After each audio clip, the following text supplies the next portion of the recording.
they were watching a handsome tree squirrel with a large bushy tail playing around the base of a beautiful hardwood tree. Sometimes it was on the ground, sometimes up and down and around the trunk. But why would that familiar sight attract a crowd of students? Stretched out prone on the grass nearby was an Irish setter. He was the object of the students' interest, and the squirrel was the object of his. Each time the squirrel was momentarily out of sight circling the tree, the setter would quietly creep forward a few inches and then resume his apparently indifferent posture. Finally, the setter was close enough to bound at the squirrel and catch it in his mouth.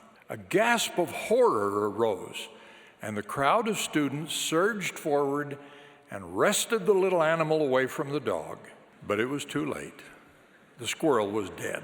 Anyone in that crowd could have warned the squirrel at any time by waving arms or crying out, but none did. No one asked, "Where will this lead?" When the predictable occurred, all rushed to prevent the outcome, but it was too late.